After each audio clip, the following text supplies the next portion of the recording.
One day before my brother's engagement party, my father said, "You're not coming. We won't embarrass ourselves with you." Days later, my brother saw me at my company and laughed. "What are you doing here? Filling out an application?" His fiancée froze. "No, sweetheart. She's my boss." When Ethan leaned across the long glass conference table and said, "Come on, Nor. Did you hear we were coming and sign up to fetch the coffee?" I didn't flinch. I didn't cry. I pulled out the chair at the head of the table, the one with my name etched on a brass plate. He'd walked right past without reading, and I sat down. 30 hours earlier, my father had called me a failure to my face and banned me from my own brother's engagement party. Now Ethan was standing in my building in his tailored suit, and he had no idea that the next hour was going to cost him everything he'd spent 15 years polishing. But I'm getting ahead of myself. I'd been running Centrics for a little over 2 years when everything with my family finally detonated. Before that, before the corner office and the leadership team and the $16.8 million in annual revenue, I was just Nora Lang, the younger sibling who walked away from a perfectly stable risk analyst job at Halloway Insurance to chase what my father called a fantasy with a spreadsheet. My two co-founders, Omar Haddad and Beth Sloan, had been analysts with me at Halloway. We'd spent 17 months moonlighting on a security platform prototype, running on 4 hours of sleep and the kind of stubborn optimism that only survives when you're too tired to talk yourself out of it. When we finally quit our jobs and incorporated in February 2021, my mother said, "Well, I hope you kept the number for your old boss, because you'll want your job back by Christmas." She wasn't shouting. That's what made it worse. She genuinely believed failure was the only possible ending, because she had already decided what I was, years ago, and nothing I did could edit the file. My older brother Ethan was 6 years ahead of me, and had never stumbled in public a single time in his life. Finance degree from Columbia, associate at 24, portfolio lead by 29. By 32, he was a finance manager at Redwood Mutual, a regional insurance and investment group that punched well above its weight in the Northeast market. Ethan had the loft in the good part of the city, the Breitling on his wrist, the vocabulary of a man who read the market reports out loud to feel important. Our parents treated him like an announcement they were forever making to relatives who hadn't asked. I had a 2013 Corolla with 140,000 miles on it, $9,200 in credit card debt, and a prototype that locked up every time someone tried to run a scan larger than a spreadsheet. The first version of our platform didn't fail quietly. It failed catastrophically. We'd burned through our seed money by September 2021. Our pilot users vanished one by one, and Omar nearly walked away after his wife told him she couldn't watch him gamble the mortgage on a dream any longer. I remember sitting on the concrete floor of our sublet office in a converted warehouse off the interstate, staring at a whiteboard covered in ideas that hadn't worked, and thinking, they were right about me. That was the worst part. Not the debt, not the sleepless nights. The voice in my head that sounded exactly like my father, reading the verdict he'd been rehearsing my whole life. But I didn't fold. I took 4 freelance contracts. Dull, grinding work, hardening the networks of dental groups and county clerks who couldn't afford a real security team, and I funneled every dollar back into the company while Beth rebuilt the entire detection engine from nothing. By April 2022, we had a product that actually held. By August, we had our first paying client. By December, a firm called Cedar Point Ventures put in $2.1 million at a valuation that made Omar sit down in the stairwell and put his head between his knees. I never told my family any of it, not because I was hiding it, but because they never asked. Every Thanksgiving, every birthday, every stiff Sunday dinner, the conversation ran the same script. Ethan would talk about his latest fund, his latest bonus, his latest ski trip. My parents would glow. Then someone,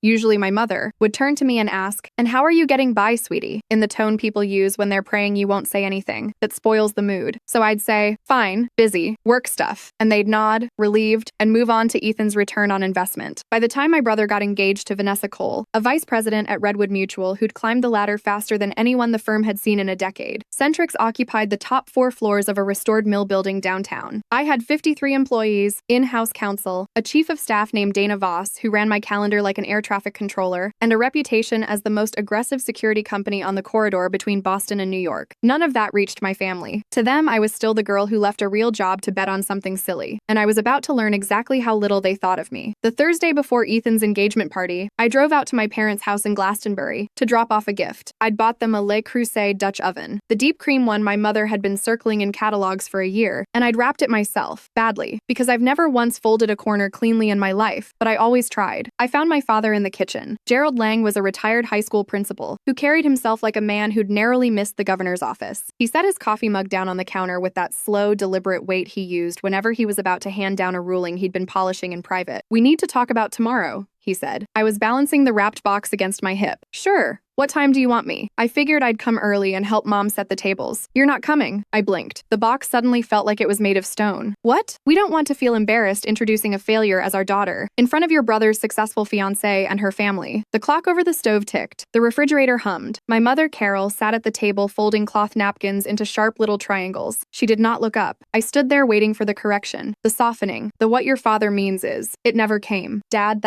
I'm his sister. It's decided, Nora. Ethan appeared in the doorway. He was wearing a soft gray sweater with the collar of a shirt just visible underneath, the outfit of a man who wanted to look effortless and had spent half an hour arranging it. He leaned against the frame and folded his arms. Dad's right, he said. Tomorrow's about celebrating. It shouldn't turn into a whole thing where people have to figure out what to say to you. My throat went tight. What to say to me? You mean the part where Vanessa's family asks what I do, and you can't come up with an answer that makes you look good? Ethan lifted one shoulder, that lazy, practiced shrug. I mean, are you not still kind of figuring it out? I turned to my mother. She was still folding. Mom? Nothing. Mom, are you really not going to say a word? She smoothed a crease flat with her thumb. Your father and I talked it through, Nora. It's one party. One party. Like being deleted from your own family was a scheduling conflict. I set the gift down on the counter. I still remember the sound it made. A dull, final thud, like a door closing in another room. So, I'm your daughter when the router goes down, or when you can't log into the pharmacy portal, or when you need somebody to drive 2 hours to move the guest bed downstairs, but I'm an embarrassment at a party? My father's jaw hardened. Don't turn this into a performance. Something inside me settled. Not broke, settled. The way a joint slides back into place after years of sitting wrong. No, I said quietly. You already did that. I walked upstairs before they could see my face change. In my childhood bedroom, still the pale seafoam green I'd picked out at 12, I took the dress I'd bought for the party out of my bag. It was a deep charcoal wrap dress, $360, the most I'd ever spent on an outfit for a family event. I folded it back into the box and pushed it onto the top shelf of the closet. Then I sat on the edge of the bed and stared at the wall. It was still covered in framed certificates. Honor Society, Statewide Math League, a Young Scientist ribbon from the year I was 11, a stack of report cards my mother had once been proud enough to display. None of it had ever been enough. My phone buzzed. A message from Dana. Reminder, Monday 10 a.m. Final partnership review with Redwood Mutual. Their VP and team on site. Full leadership in the room. Conference room A. I read it twice. Redwood Mutual. The largest deal on our board that quarter. If the partnership closed, we'd secure the entire insurance vertical we'd been chasing for a year and nearly double our enterprise base. I breathed out slowly and forced myself back into the one world where the work I did actually counted for something. Downstairs, I heard laughing. My mother, laughing at something Ethan said. No one came up. No one knocked. I let myself out the back door and drove home in the dark. Friday morning, the morning of the engagement party I'd been banned from, I was at my desk by 7 to 10 reviewing projections with my CFO, a woman named Nadia Reyes, who'd spent 16 years at KPMG before I talked her into betting on a startup nobody in her world had heard of. Nadia had a habit of clicking her pen twice whenever the numbers pleased her. She was clicking a lot that morning. If Redwood signs, she said, we're looking at a 34% revenue jump by the third quarter, and that's the cautious model.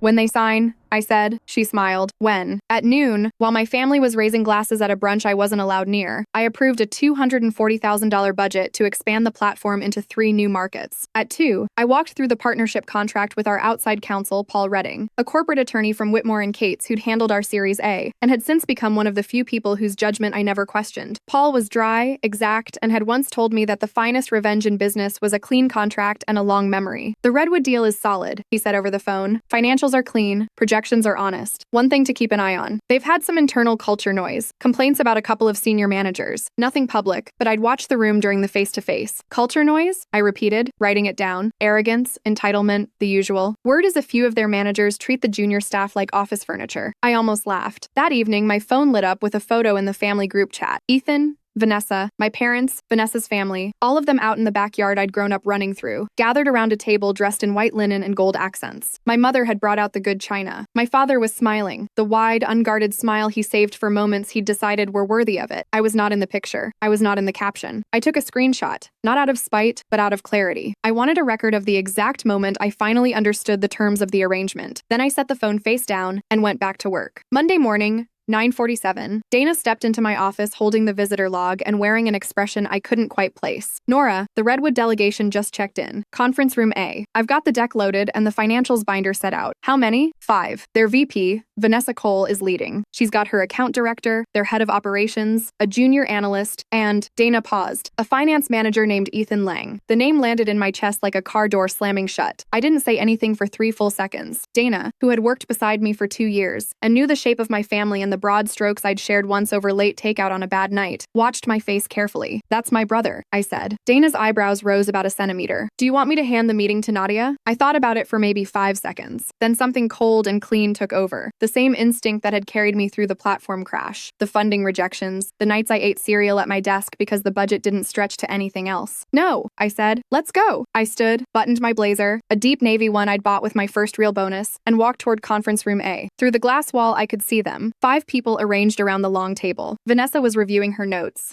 poised and composed. Redwood's operations head was fiddling with an adapter. The junior analyst looked like he wanted to disappear into his chair. And there was Ethan, leaned back with one ankle crossed over his knee, laughing at something the account director had said, wearing the face of a man who had never once doubted his right to be in any room he entered. He hadn't seen me yet. I nodded to Dana. She opened the doors. I walked in. The moment Ethan registered my face, his expression moved through 4 stages in under 2 seconds. Confusion, recognition, disbelief, and then, almost like a reflex he couldn't stop, a smirk. "Nora." His voice cut across the room like a flicked rubber band. "What in the world are you doing here?" Vanessa glanced up from her notes, her pen frozen. "Ethan, you know her? Know her?" He let out that short, dry laugh I'd heard 1,000 times over family dinners. He looked around at my leadership team, at Nadia, at Omar, at Beth, at Paul on the speakerphone, and then back at me like I was a punchline he'd been sitting on all morning. "This is my sister, the failure I told you about." He leaned over the table, his watch catching the overhead lights. "Come on, Nor. Did you hear we were coming and sign up to fetch the coffee? Or are you just here to embarrass me in front of my future partners?" The room went silent. Not quiet. Silent. The kind of silence where you can hear the vents and the blood moving in your own ears. My team stared at Ethan the way you'd stare at a stranger who wandered into a funeral and started telling jokes. Omar's mouth was actually open. Nadia's pen had stopped dead. I didn't flinch. I didn't raise my voice. I walked to the head of the table, pulled out my chair, the one with the brass plate reading Nora Lang, Chief Executive Officer, and I sat down. "Ethan, stop." Vanessa's whisper barely made it across the table. Her face had drained to a color I can only call cement gray. She was staring at the nameplate, then at the logo mounted on the wall behind me, then at the framed magazine feature by the door that I'd never gotten around to taking down because Dana insisted it reassured clients. "No, it's fine," Ethan said, completely blind to the atmospheric collapse happening around him. "I'm sorry, everyone. My sister has a talent for showing up where she isn't wanted. Nora, please, just go before someone has to call down to the desk." "Ethan." Vanessa's voice dropped into a register I doubt he'd ever heard from her. Low, controlled, frightened. "Stop talking. Right now." "What? Why? She's not on the staff here." Vanessa had both hands flat on the table now, pressing down like she was trying to keep the floor from tilting out from under her. "She's the CEO," she said. "She's the founder of Centrics. She is the person deciding whether Redwood gets this partnership at all." The silence that followed was the loudest thing I have ever heard. Ethan's hand, the one that had been waving me toward the door, froze in the air, fingers still spread, like a mannequin left mid-gesture in a shop window. His mouth opened, closed, opened again. "You're what?" I folded my hands on the table. "I'm the person who built this company," I said. "I'm also the person currently evaluating whether Redwood Mutual meets our standards for professional conduct and cultural alignment." I let that settle. Given what I just watched, Ethan, I'm finding the cultural fit concerning. His face went through something I can only describe as a total system failure. The smugness,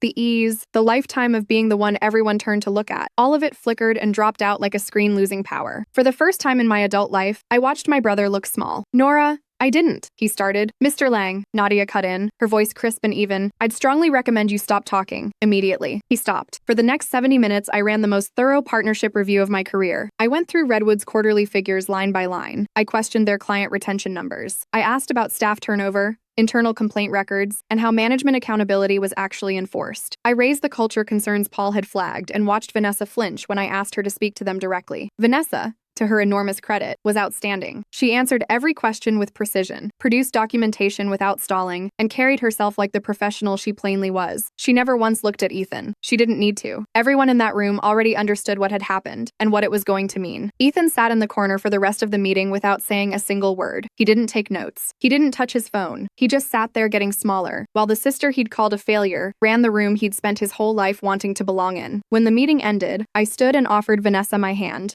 "Thank you, Vanessa. We'll take the rest of the week to review. You're clearly talented, and I'd hate to see your trajectory affected by things outside your control." She shook my hand. Her grip was firm, but her eyes were wet. "Thank you, Miss Lang." Ethan didn't shake my hand. He didn't look at me. He walked out 3 steps behind his fiancée, and for the first time in his life, not one person in the room watched him leave.